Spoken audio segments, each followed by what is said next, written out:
Last class में हम लोग some basic concept of chemistry में इंट्रोडक्शन ऑफ केमिस्ट्री देखे थे, ठीक है।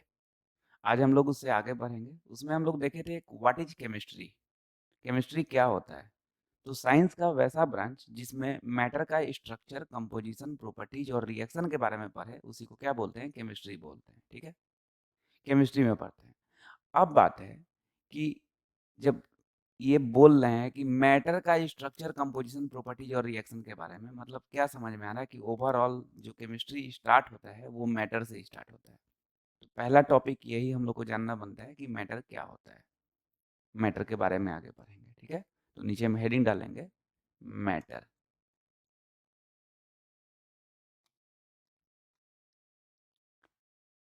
मैटर क्या होता है, तो कोई भी चीज जो स्पेस को ऑक्यूपाई करे और उसके पास मास हो, उसी को मैटर बोलते हैं। एक बार और, कोई भी चीज जो स्पेस को ऑक्यूपाई करे और उसके पास मास हो, उसी को क्या बोलते हैं, मैटर बोलते हैं, ठीक है। तो लिखेंगे एनीथिंग विच ऑक्यूपाइज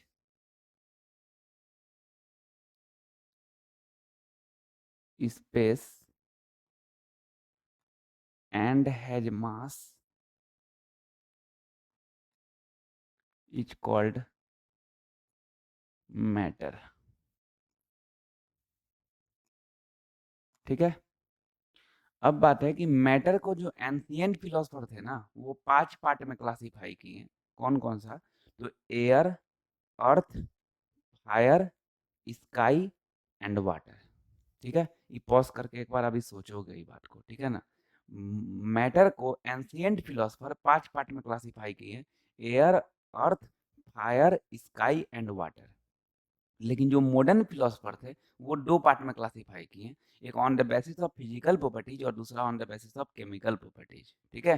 तो हम लोग तो मॉडर्न फिलोसफर के बेसिस पे देखेंगे। एंशिएंट फिलोसफर वाला दिल में कर लेंगे, एक बार सोच लेंगे कि air, earth, fire, sky and water. और मॉडर्न फिलोसफर कितना पार्ट में क्लासिफाई किए, 2 पार्ट में क्लासिफाई किए, एक on the basis of physical properties और दूसरा on the basis of chemical properties. तो नीचे में ऐसे बीचों बीच लिखेंगे मैटर, और इसको हम लोग 2 पार्ट में क्लासिफाई करेंगे, एक on the basis of physical properties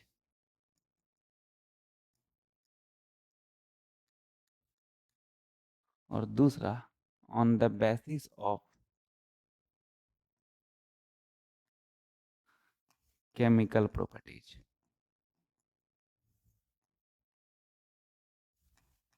ठीक है। तो मॉडर्न फिलोसफर कितना तरह से क्लासिफाई किए, 2 तरह से क्लासिफाई किए, एक on the basis of physical properties और दूसरा on the basis of chemical properties. On the basis of physical properties matter का 3 स्टेट है, सॉलिड, लिक्विड, गैस।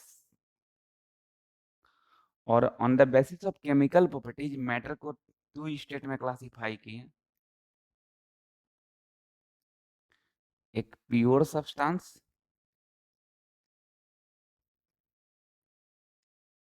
दूसरा इम्प्योर सब्सटेंस।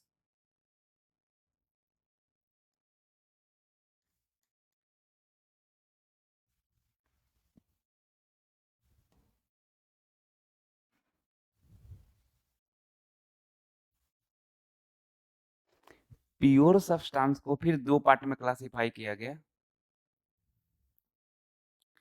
एक एलिमेंट्स और दूसरा कंपाउंड्स। एलिमेंट्स को 3 पार्ट में क्लासिफाई किया गया, मेटल्स, नॉन मेटल्स और मेटल वाइट्स।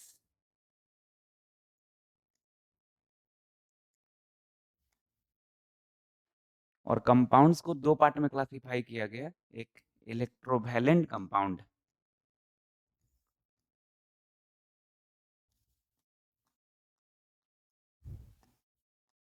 इलेक्ट्रोवैलेंट कंपाउंड का दूसरा नाम आयोनिक कंपाउंड,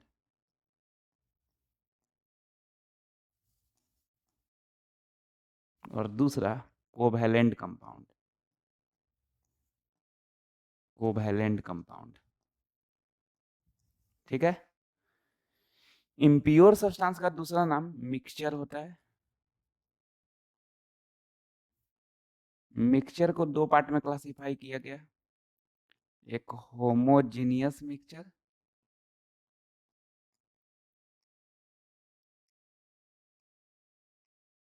और दूसरा हेट्रोजीनियस मिक्सचर।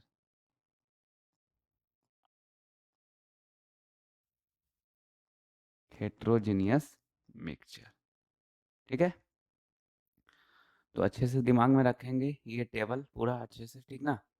तो मॉडर्न फिलोसफर मैटर को दो पार्ट में क्लासिफाई किए, एक on the basis of physical properties और दूसरा on the basis of chemical properties.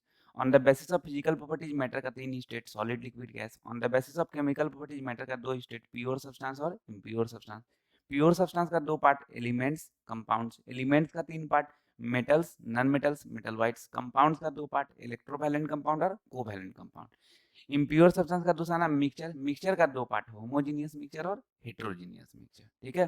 तो बोलेंगे क्लासिफिकेशन ऑफ मैटर बता दो, तो बोल देंगे कि एंशिएंट फिलोसफर के बेसिस पे तो पांच part, air, earth, fire, sky and water. लेकिन मॉडर्न फिलोसफर के बेसिस पे ये पूरा अच्छे से डिटेल में बता देंगे। ये हो गया क्लासिफिकेशन ऑफ मैटर, ठीक है। अब आगे बढ़ते हैं, next topic, properties of matter. Properties of matter. तो मैटर का कितना प्रॉपर्टीज, तो दो प्रॉपर्टीज। अभी तो देखे हैं भाई कि मैटर को दो पार्ट में क्लासिफाई किए, एक on the basis of physical properties और दूसरा on the basis of chemical properties. तो तुमसे कोई पूछेगा मैटर का कितना प्रॉपर्टीज, तो क्या बोलोगे, दो प्रॉपर्टीज, एक फिजिकल प्रॉपर्टीज और दूसरा केमिकल प्रॉपर्टीज, ठीक है। तो नीचे में वन करके फिजिकल प्रॉपर्टीज, फिजिकल प्रॉपर्टीज। तो फिजिकल प्रॉपर्टीज क्या होता है, थोड़ा समझते हैं इस बात को कि फिजिकल प्रॉपर्टीज क्या होता है। और लैंग्वेज लिखवाएंगे, यहाँ पे लिखना भी है कॉपी में, लेकिन याद नहीं करना है, समझना है। 11 का ज़्यादा टर्म जो है ना वो समझने पे फोकस करना है, क्योंकि क्वेश्चन जो बनाना होता है वो कंसेप्ट से बनाना होता है। इन्हें कि याद कर लेंगे उसको, रट लेंगे उसको, कुछ टर्म याद करना होगा, लेकिन ज़्यादातर उसको कंसेप्ट समझना है उसको, कि वो टर्म दिमाग में रहना चाहिए, है ना। तो उससे क्वेश्चन बनाने में हेल्प मिलेगा। अब देखो फिजिकल प्रॉपर्टीज क्या होता है, तो वैसा प्रॉपर्टीज जो बिना कंपोजिशन चेंज किए हुए ऑब्जर्व कर ले या मेजर कर ले, उसी को फिजिकल प्रॉपर्टीज बोलते हैं। एक बार और, वैसा प्रॉपर्टीज जो बिना कंपोजिशन चेंज किए हुए ऑब्जर्व कर ले, उसको फिजिकल प्रॉपर्टीज बोलते हैं। पॉज करके दिमाग में करो, खाली वीडियो नहीं देखो। वैसा प्रॉपर्टीज जो बिना कंपोजिशन चेंज किए हुए, कंपोजिशन मतलब अमाउंट, मात्रा, बिना कंपोजिशन चेंज किए हुए ऑब्जर्व कर ले, उसको फिजिकल प्रॉपर्टीज बोलते हैं। अब इस बात को थोड़ा समझते हैं कि क्या बोलना चाह रहे हैं। जैसे थोड़ा ध्यान से सुनना, एक बाल्टी पानी है, ठीक। एक बाल्टी पानी में कोई भी रंग घोल दिए, मान लो कि येलो कलर का, पीला कलर का रंग पूरा में घोल दिए। अब एक बाल्टी पानी है पूरा, अब इसमें क्या देख रहे हैं कि पीला कलर है पूरा ना, ठीक। तो इसका कंपोजिशन अभी एक बाल्टी मान लो 20 लीटर है, ठीक। अब इसमें से तुम 2 लीटर पानी निकाल दिए, तो 2 लीटर पानी जब निकाल दोगे तो ये रेड कलर का हो जाएगा क्या, नहीं, येलो ही रहेगा। तो क्या देख रहे हो कि कंपोजिशन चेंज करने के बाद भी तो येलो ही है।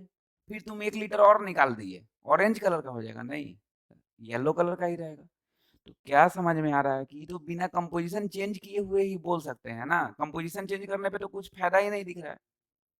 तो कंपोजिशन, बिना कंपोजिशन चेंज किए हुए ये ऑब्जर्व कर ले अगर, तो इसको हम लोग क्या बोलेंगे, फिजिकल प्रॉपर्टीज बोलेंगे। तो कलर, ये कलर क्या हो जाएगा, फिजिकल प्रॉपर्टीज हो जाएगा। तो कभी भी अगर ऑब्जेक्टिव क्वेश्चन में which of the following is physical properties और कलर है अगर, तो ये फिजिकल प्रॉपर्टीज होगा। और इसका एग्जाम्पल सोचते हैं, मेल्टिंग पॉइंट, बॉइलिंग पॉइंट। जैसे बॉइलिंग पॉइंट पानी का कितना होता है, 100 डिग्री सेल्सियस, है ना। तो एक गिलास पानी है तब भी उसका बॉइलिंग पॉइंट 100 डिग्री सेल्सियस। एक बाल्टी पानी है तभी भी उसका बॉइलिंग पॉइंट 100 डिग्री सेल्सियस। चुल्लू भर पानी है तभी भी उसका बॉइलिंग पॉइंट 100 डिग्री सेल्सियस। यार कितना भी पानी है तो बॉइलिंग पॉइंट 100 डिग्री सेल्सियस। इसका मतलब कंपोजिशन चेंज करने, बिना कंपोजिशन चेंज किए हुए इसको ऑब्जर्व कर लिए, है ना। कंपोजिशन चेंज करने का कोई जरूरी नहीं, ऐसा नहीं कि नहीं एक बाल्टी है तो इसका बॉइलिंग पॉइंट अदर, एक ग्लास है तो इसका बॉइलिंग पॉइंट अदर, अलग, ऐसा कुछ नहीं है। बिना कंपोजिशन चेंज किए हुए बॉइलिंग पॉइंट बोल दिए 100 डिग्री सेल्सियस, चाहे कितना भी रहे कंपोजिशन, उससे कोई मतलब ही नहीं है। तो ये boiling point, melting point, freezing point, ये सब क्या हो गया, फिजिकल प्रॉपर्टीज हो गया। एक और ऑर्डर, ODOUR, ऑर्डर मतलब बैड स्मेल, बेकार टाइप का बदबू, उसको क्या बोलते हैं, ऑर्डर। वो फिजिकल प्रॉपर्टीज होगा। कैसे समझते हैं, मान लो रूम में कहीं 4 रोटी सड़ा हुआ है, बहुत दिन से छोड़े हुए हैं ऐसे ही फेंक के, और वो बहुत बेकार टाइप का बदबू दे रहा है, ठीक, और उसमें से क्या करेंगे कि 2 रोटी निकाल के बाहर फेंक देंगे, तो 2 रोटी बाकी बचा हुआ है, तो क्या आधा बदबू देने लगेगा क्या, पहले जितना देता था, नहीं, उतना ही देगा। तो कंपोजिशन चेंज करने पे कोई फर्क नहीं पड़ा, तो ये भी क्या हो जाएगा, फिजिकल प्रॉपर्टीज हो जाएगा। चलो फाइनली पॉज करके फ्रेम करोगे कि वैसा प्रॉपर्टीज जो बिना कंपोजिशन चेंज किए हुए ऑब्जर्व कर ले, उसको क्या बोलते हैं, फिजिकल प्रॉपर्टीज बोलते हैं। Example, colour, melting point, boiling point, order, etc. ठीक है, लिखते हैं, those properties which can be measured or observed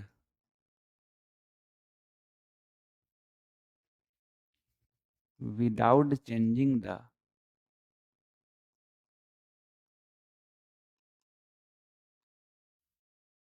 composition of the substance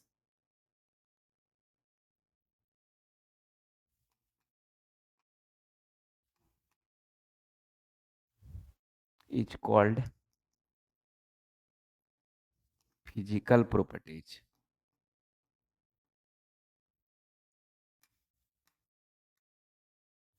ठीक है, इसका एग्जाम्पल क्या हो जाएगा, कलर, मेल्टिंग पॉइंट, EMP को क्या पढ़ोगे, melting point, boiling point, order, ETC, ये सब क्या हो गया, फिजिकल प्रॉपर्टीज हो गया। ठीक है, दूसरा नंबर केमिकल प्रॉपर्टीज है ना, देखो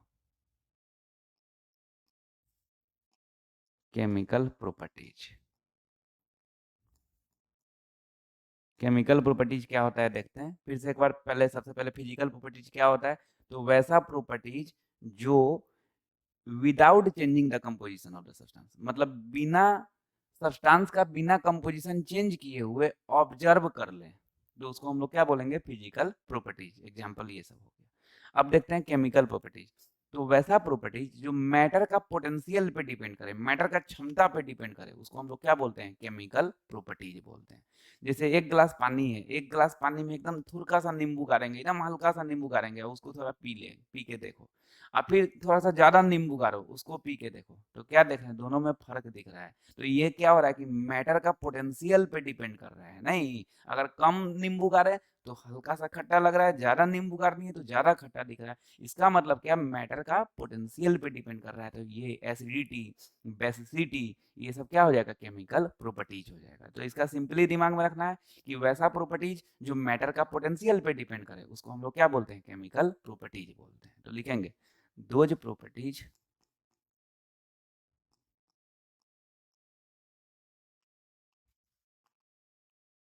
which describe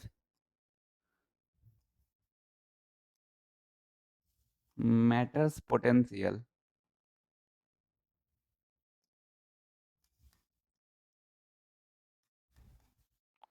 to undergo some chemical changes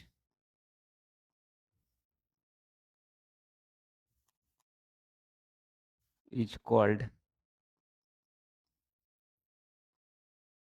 chemical properties।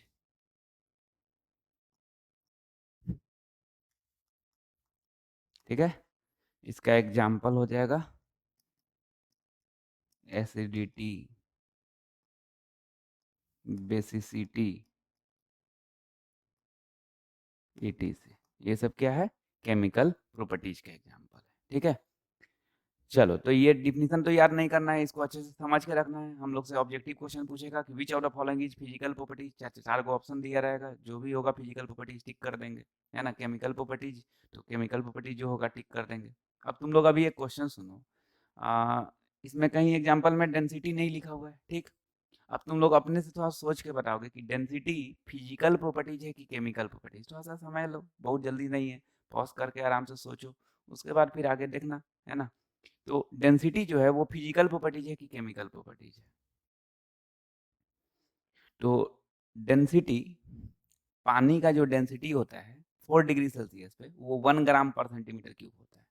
फिर वही बात, पानी 1 लीटर है तब भी उसका डेंसिटी 1 ग्राम/सेंटीमीटर क्यूब, 2 लीटर है तब भी उसका डेंसिटी 1 ग्राम/सेंटीमीटर क्यूब, 3 लीटर है तब भी उसका डेंसिटी 1 ग्राम/सेंटीमीटर क्यूब। इसका मतलब बिना कंपोजिशन चेंज किए हुए इसको ऑब्जर्व कर सकते हैं, है कि नहीं। बिना कंपोजिशन चेंज, क्योंकि 1 लीटर में भी वही डेंसिटी, 2 लीटर में भी वही, 3 लीटर में भी वही, तो क्या बिना कंपोजिशन चेंज किए हुए इसको ऑब्जर्व कर सकते हैं। इसका मतलब डेंसिटी क्या हो गया, फिजिकल प्रॉपर्टीज हो गया। या तो कभी भी अगर पहचानना हो तो आराम से सोच सकते हैं उसको कि फिजिकल प्रॉपर्टीज है कि केमिकल प्रॉपर्टीज है, ठीक है। नेक्स्ट टॉपिक, अब हम लोग देखेंगे, देखो कुछ कंपाउंड है, कुछ नहीं बहुत सारा कंपाउंड है, तो कुछ ऐसा कंपाउंड देखेंगे जिसका कॉमन नेम हम लोग फ्रेम रखेंगे जो आगे यूज आएगा, अच्छा से ज़्यादा यूज आएगा। ऐसा नहीं कि नहीं इतना ही कंपाउंड का कॉमन नेम होता है, और भी कुछ कुछ आगे सीखने को मिलता रहेगा हम लोग को, लेकिन ये कुछ कॉमन नेम दिमाग में रखेंगे। तो नीचे में पॉइंट करके, common name of some compound, कुछ कंपाउंड का हम लोग क्या देखने वाले हैं, कॉमन नेम देखने वाले हैं।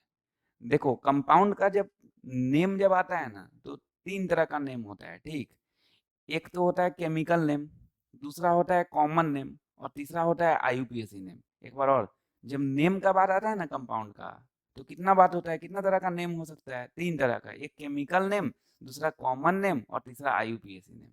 अब ऐसा बिल्कुल भी जरूरी नहीं है कि कोई भी कंपाउंड है तो उसका तीनों नाम होना जरूरी ही है, होगा ही, कि केमिकल नेम भी होगा, कॉमन नेम भी होगा, आईयूपीएसी नेम होगा, है ना, तीनों हो ही। बहुत सारा ऐसा कंपाउंड होता है जिसका केमिकल नेम और कॉमन नेम रहता है, आईयूपीएसी नेम नहीं रहता है। बहुत सारा ऐसा कंपाउंड होता है जिसका केमिकल नेम भी है, कॉमन नेम भी है, आईयूपीएसी नेम है। बहुत सारा ऐसा जिसका कॉमन नेम और आईयूपीएसी नेम है। बहुत सारा ऐसा कंपाउंड जिसका खाली आईयूपीएसी नेम होता है। ऐसा बिल्कुल भी जरूरी नहीं कि नहीं तीनों नेम होना जरूरी है। जैसे कोई एक आदमी है तो उसका ऐसे कहीं स्कूल में कुछ और नाम है ना, और घर पे कुछ और नाम है, दोस्त कुछ और नाम से बोल रहा है, तो सबका अलग अलग, ऐसा नहीं कि सब आदमी का उस तरह का नाम हो, ऐसा नहीं। मेरा तो एक ही नाम है हर जगह, तो बहुत सारा ऐसा मेरा तरह का आदमी होता है जिसका एक ही नाम होता है। अब बहुत सारा रईस टाइप का आदमी होता है, 5-6 नाम रखता है।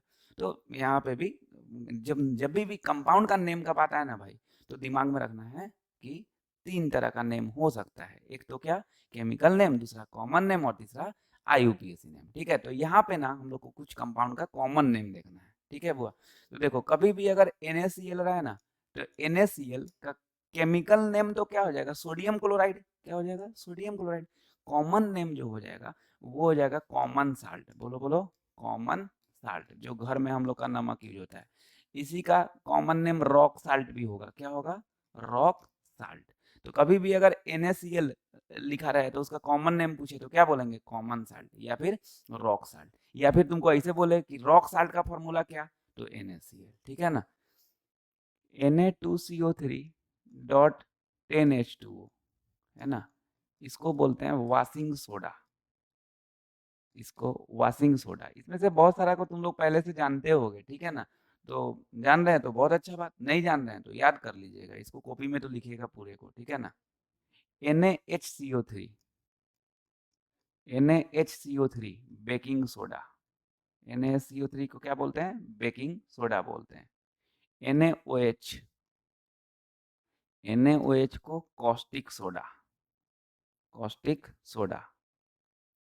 Na2SO4.10H2O, Na2SO4.10H2O, इसको बोलते हैं ग्लोबर साल्ट। क्या बोलते हैं इसको, ग्लोबर साल्ट। इसका कॉमन नेम ग्लोबर साल्ट हो गया।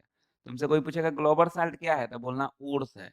ऊर्स क्या है, तो वैसा सब्सटेंस जिसे क्या निकल सके, मेटल एक्सट्रैक्ट कर सके, उसी को क्या बोलते हैं, ऊर्स बोलते हैं, है ना। तो कोई भी मिनरल्स जमीन से सबसे पहले खोद के मिनरल्स निकालते हैं, और वैसा मिनरल जिसे मेटल निकल सके उसी को क्या बोलते हैं, ऊर्स बोलते हैं, है ना।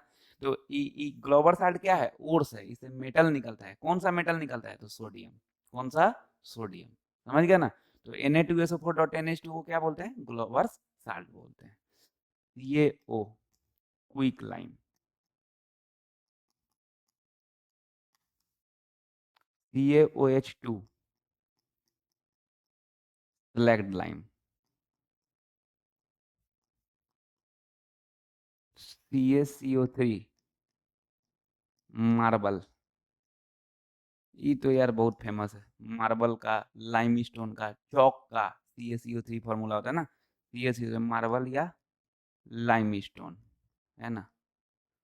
ठीक है, तो CaO क्या बोलेंगे, quicklime, CaOH2 slaked lime, CaCO3 marble या limestone, CaSO4 dot 2H2O gypsum, है ना,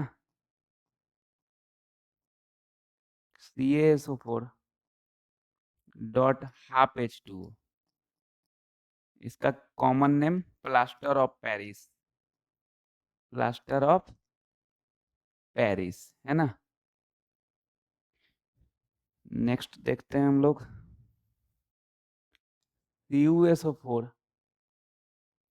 डॉट 5H2O, इसका कॉमन नेम होता है blue vitriol, blue vitriol, VITRIOL, है ना, ब्लू विट्रल।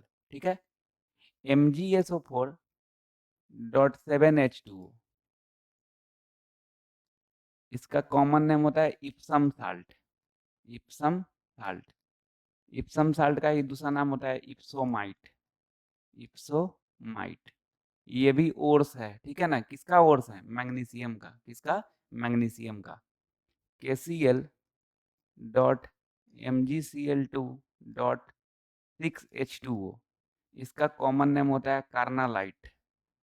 ये भी ओर्स है, किसका ओर्स है, पोटेशियम का और मैग्नीशियम का, फिर से एक बार, पोटेशियम का और मैग्नीशियम का, एकदम अच्छे से याद रखना है ना। KCl dot MgCl2 dot 6H2O का कॉमन नेम क्या हो जाएगा, कार्नालाइट हो जाएगा, ठीक है ना। K2SO4 dot Al2SO43 dot 24H2O, इसका कॉमन नेम होता है पोटास एलम, क्या होता है, पोटास एलम, है ना। बोलेंगे पोटास एलम का फॉर्मूला बता दो, तो क्या बोलोगे, K2SO4 dot Al2SO43 dot 24H2O। बहुत जरूरी है याद रखना, बहुत जरूरी है, ऐसा नहीं कि अरे बड़का को तो छोड़ दो, छोटका वाला सबको करो, नहीं, अरे ये सब भी काम आता है यार, ठीक है ना। N2O लाफिंग गैस, N2O क्या है, लाफिंग गैस, बोलेगा लाफिंग गैस का फॉर्मूला बता दो, क्या बोलोगे, N2O। CO प्लस H2, इसको बोलते हैं वाटर गैस, क्या बोलते हैं, वाटर गैस, बताओ। सीधे सी वाटर बोलेगा, वाटर का फॉर्मूला क्या है, H2O, और वाटर गैस का फॉर्मूला CO प्लस H2, है ना, CO प्लस H2, है ना। H2SO4, H2SO4 while of vitriol, while of vitriol, while of vitriol, इसका केमिकल नेम सल्फ्यूरिक एसिड होता है ना, chemical name sulphuric acid, common name while of vitriol, ठीक है। अब एक बात सुनो, फल का राजा कौन, आम, जंगल का राजा शेर, उसी तरह केमिकल का राजा सल्फ्यूरिक एसिड, ठीक। तो कोई पूछे कि केमिकल का राजा कौन, किंग ऑफ केमिकल कौन, तो सल्फ्यूरिक एसिड, उसका common name while of vitriol है, ठीक है ना। तो ये है king of chemical, king of chemical, ठीक बात। फिर से एक बार, फल का राजा आम, जंगल का राजा शेर, उसी तरह केमिकल का राजा सल्फ्यूरिक एसिड H2SO4, ठीक बात, याद रखेंगे। इसको ना कॉमन नेम को एकदम अच्छे से दिमाग में रखना है, और इसको ना दोनों पैटर्न से बैठाना है दिमाग में। जैसे एक तो पहले तो तुम ऐसे करके इधर वाला सबको याद करोगे, जैसे NaCl common name, common salt या rock salt, Na2CO3.NH2O washing soda, NaSCO3 baking soda, NaOH caustic soda. तो पहले इस तरह से फ्रेम में बनाओगे सबका, ठीक। और जब ऐसे याद हो जाएगा, अब क्या करोगे कि इसको कवर करोगे। अब ऐसे कि कॉमन साल्ट का या रॉक साल्ट का फॉर्मूला तो NaCl, वॉशिंग सोडा का फॉर्मूला Na2CO3.NH2, मतलब इसको दोनों तरफ से पैटर्न बैठाना है।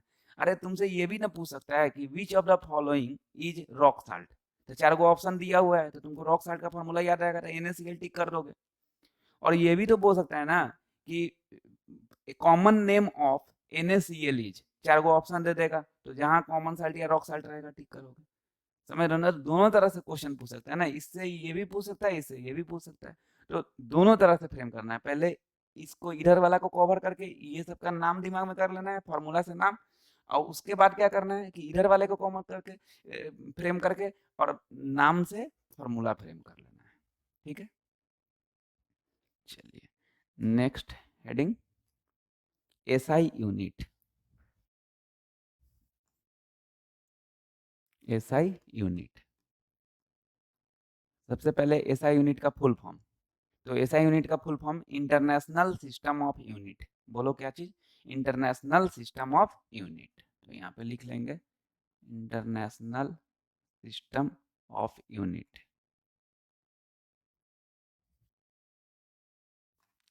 देखो इस चैप्टर का नाम ही है some basic concept of chemistry, तो जाहिर सी बात है बेसिक कंसेप्ट ही पढ़ेंगे, और जो बेसिक कंसेप्ट पढ़ेंगे वो बहुत तगड़ा टाइप से यूज आएगा, और सिर्फ केमिस्ट्री में ही नहीं, केमिस्ट्री में भी यूज आएगा और फिजिक्स में भी यूज आएगा।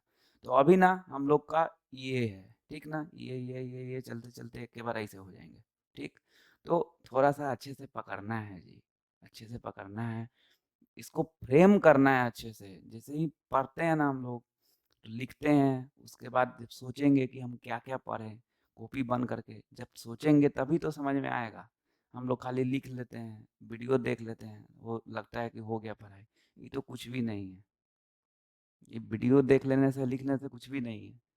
ठीक है, पहला स्टेप है कि देखना है, दूसरा स्टेप है कि लिखना है, लेकिन उसके बाद जो मेन स्टेप है वही हम लोग छोड़ देते हैं। वो मेन स्टेप क्या है कि पहले देख लिए एक बार कॉपी में कि क्या क्या सर पढ़ाए हैं, उसके बाद कॉपी बंद करके एक बार आराम से मंथन कर लिए।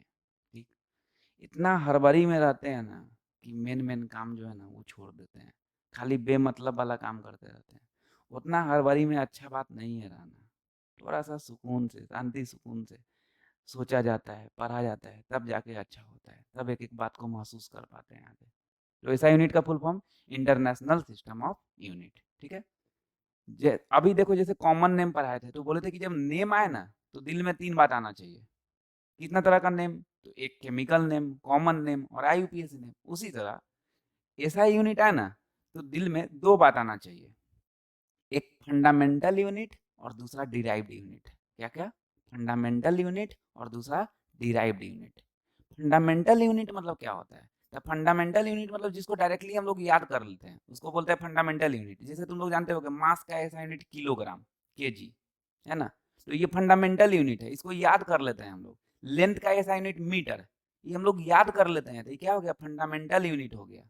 और दूसरा होता है डिराइव्ड यूनिट। डिराइव्ड यूनिट मतलब क्या? जैसे एरिया, तो अगर स्क्वायर का बात करोगे तो साइड का स्क्वायर मतलब ए स्क्वायर, तो साइड का मतलब मीटर, इस साइड का मतलब मीटर, तो मीटर इंटू मीटर क्या हो जाएगा? Metre square. अगर रेक्टेंगल का बात करोगे तो लेंथ इंटू ब्रेथ, उसका भी metre into metre, metre square हो जाएगा। तो ये क्या किए? डिराइव करके निकाले, तो इसीलिए इसको क्या बोलते हैं? डिराइव्ड यूनिट बोलते हैं। तो ऐसा यूनिट जैसे ही सुने तो दिल में दो बात आना चाहिए, एक फंडामेंटल यूनिट और दूसरा डिराइव्ड यूनिट। फंडामेंटल यूनिट क्या होता है? जो डायरेक्टली याद करते हैं, और डिराइव्ड यूनिट जो डेरिवेशन के हेल्प से निकालते हैं। जैसे डेंसिटी, डेंसिटी इक्वल टू क्या होता है? Mass by volume. तो डेंसिटी का ऐसा यूनिट तुमसे कोई पूछेगा तो ये डिराइव करके बताते हैं। मास का ऐसा यूनिट केजी होता है और वॉल्यूम का मीटर क्यूब होता है, तो डेंसिटी का क्या हो जाएगा? केजी पर metre cube.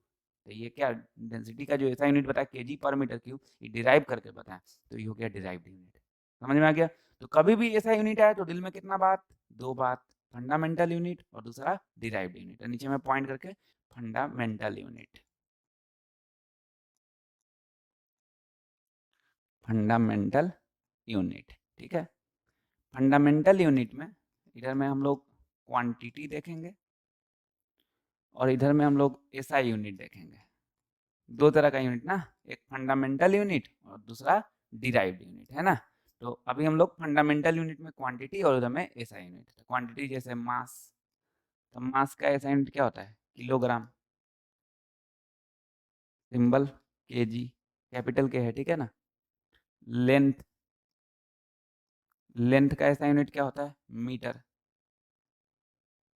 Symbol small M. Time, time का second, symbol S. Temperature, temperature का SI unit kelvin, symbol K. Luminous intensity,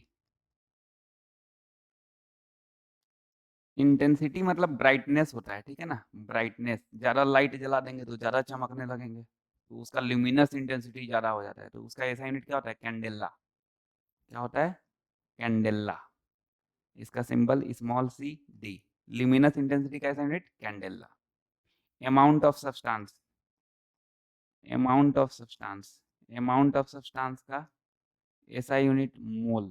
क्या, मोल। हाँ, ये ऑलरेडी शॉर्ट ही में, इसका शॉर्ट में कुछ मत लिख देना जी, ठीक ना। और लास्ट है करेंट, करेंट का SI unit ampere, symbol capital A. तो ये सब हो गया फंडामेंटल यूनिट, समझ में आ गया।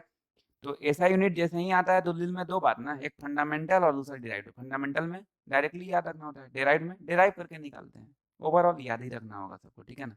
तो हम लोग से कोई पूछे मास का ऐसा यूनिट है, क्या बोलेंगे, किलोग्राम। लेंथ का मीटर, टाइम का सेकेंड, टेम्परेचर का केल्विन, ल्यूमिनस इंटेंसिटी का कैंडेला, अमाउंट ऑफ सब्सटेंस का मोल, करंट का एम्पियर, ठीक है। अब हम लोग क्या देखेंगे, डिराइव्ड यूनिट, है ना। तो नीचे में पॉइंट करके डिराइव्ड यूनिट,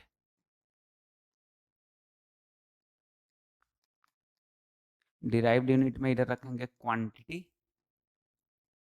और इधर में रखेंगे एसआई यूनिट, ठीक है। तो सबसे पहला यही ले लेते हैं, एरिया।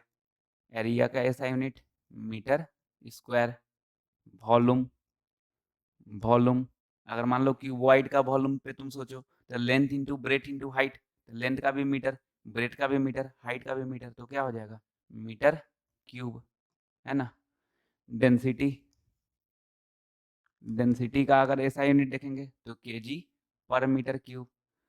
केजी पर मीटर क्यूब इस तरह से भी लिखा जा सकता है, केजी और मीटर पे पावर -3, तो ये दोनों केजी पर मीटर क्यूब ही है। अरे मीटर पे पावर -3 मतलब नीचे में आएगा तो मीटर पे पावर 3 हो जाएगा, इसका मतलब केजी पर मीटर क्यूब हो जाएगा। तो अगर ये लिखा रहा है तब इसको भी क्या पढ़ेंगे, केजी पर मीटर क्यूब। ये लिखा रहता है इसको भी क्या पढ़ेंगे, केजी पर मीटर क्यूब, स्मॉल में है, ठीक है ना, तो केजी पर मीटर क्यूब, ठीक है। वेलोसिटी का ऐसा यूनिट मीटर पर सेकेंड, मीटर पर सेकेंड, है ना। ये भी हम लोग क्या करते हैं, डिराइव करके निकालते हैं ना। कैसे डिराइव करके निकालते हैं, याद किए हुए ना, डिस्प्लेसमेंट बाय टाइम। तो डिस्प्लेसमेंट का मीटर और टाइम का सेकेंड, तो मीटर पर सेकेंड, है ना। एक्सेलरेशन का मीटर पर सेकेंड स्क्वायर, मीटर पर सेकेंड स्क्वायर, है ना। या फिर ये भी लिख सकते हैं मीटर सेकेंड पे पावर -2। फोर्स, फोर्स का ऐसा यूनिट न्यूटन, फोर्स का SI unit newton, symbol capital N. अब कोई कोई सोच लेता है सर ये तो आप याद करवा रहे हैं, आप बोल रहे हैं कि डिराइव्ड यूनिट है।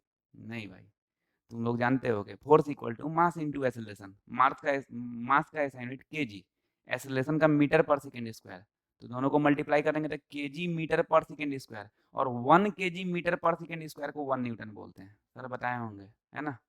1 केजी मीटर पर सेकेंड स्क्वायर को 1 न्यूटन बोलते हैं, तो डिराइव करके ही तो निकाला ना कि 1 केजी मीटर पर सेकेंड स्क्वायर को 1 न्यूटन बोलते हैं। तो यार फोर्स का ऐसा यूनिट का थी न्यूटन, ये डिराइव्ड यूनिट में है ना।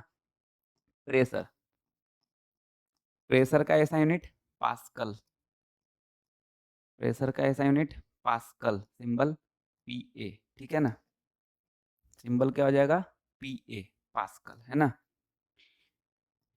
इलेक्ट्रिक पोटेंशियल, इलेक्ट्रिक पोटेंशियल मतलब क्या होता है, वोल्ट, है ना। वोल्टेज, इलेक्ट्रिक पोटेंशियल मतलब क्या होता है, वोल्टेज, है ना।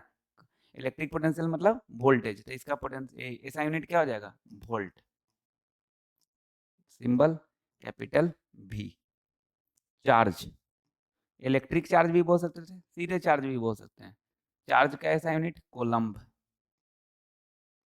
चार्ज का ऐसा यूनिट कोलम्ब, ठीक है। कैपिटल सी डिनोट करते हैं। वर्क या एनर्जी या हीट, ये तीनों में से कुछ भी रहे, ये तीनों का ऐसा यूनिट जूल होता है, तीनों का SI unit joule, symbol capital J, ठीक है। तो ये इतना का हम लोग क्या करेंगे, ऐसा यूनिट याद रखेंगे। बहुत सारा का इसमें याद होगा, बस खाली एक बार अपना नोट्स में लिख लेना है और अच्छे से थोड़ा देख लेना है कि भूले नहीं, कंफ्यूज नहीं हो। ठीक है? नेक्स्ट क्लास में आगे बढ़ेंगे।